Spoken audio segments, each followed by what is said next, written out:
morning, St. Francis, and good morning, people of God. It is Friday, the 21st day of February 2025, Friday of the 6th week of the year, the 6th week in Ordinary Time, and it is still a cold day here in North Carolina. The snow has stopped falling, and as you can see, a lot of it is melting. The parking lot here on the campus of St. Francis is clean and dry, and so whatever refreezing was happening was not happening here in North Raleigh. So, but because of the abundances of caution that we like to have here in North Carolina, everything is closed once again.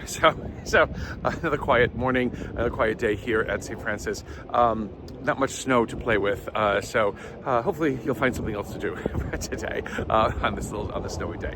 It's going to be in the 40s today, they say, and then even warmer tomorrow, and then in the 60s next week. So this will all be some kind of strange interlude of a memory, which again irritates Father so much because there can be no consistent seasons here in North Carolina for some reason. So, but on this Friday of the 6th week of the year, the 6th week in Ordinary Time, again more than halfway through our winter Ordinary Time experience, Genesis continues. And if there was any thought that things could get better after God wipes away all of humanity in the flood, that's not the case, because now we've gone back to problems and people not necessarily being good people. And so they want to build a tower now to basically challenge the heights and the throne of God and everything else like that. And the reason why so many people speak so many different languages has to be explained. And so this is what God does. Again, in speaking in the royal we, or at least to the heavenly host or whomever it is,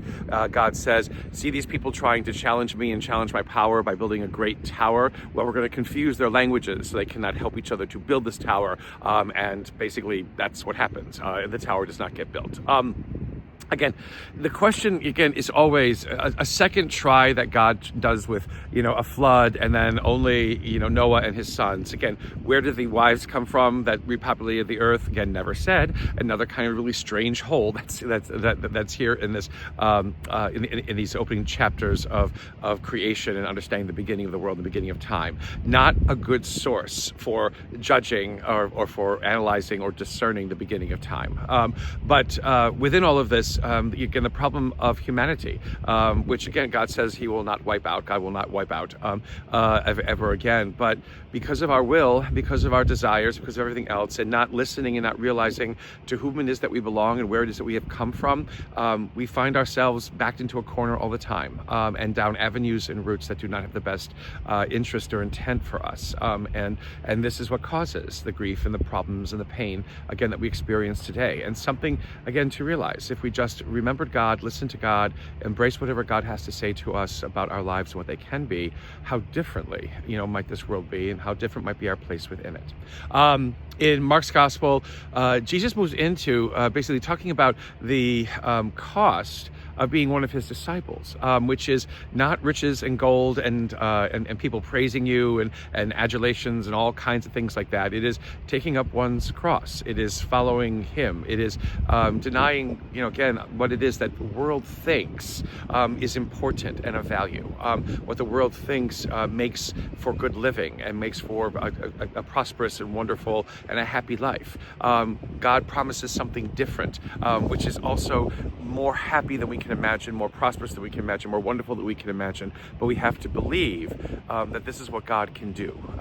Again, this whole idea of taking up a cross is not to live in suffering, but to make sure that we're not led astray by what the world holds out to us as the be-all and end-all of what it means to live as a human being. Because what the world holds out is a lie. It always is. Because the world cannot come through on the promises that the world makes to us, because the world is fallible. God is not. God is without fault. And God basically can make things happen that seem impossible for the world. To believe and trust that what God offers us can be truly fulfilled and given to us, again, is the first mark of being a disciple. It's the first mark of being a person who dares to give witness in the world, and the first mark of somebody who, as Jesus says, when the Son of Man returns, he will not be ashamed of him or her. He will embrace him or her because they dared to believe when others did not.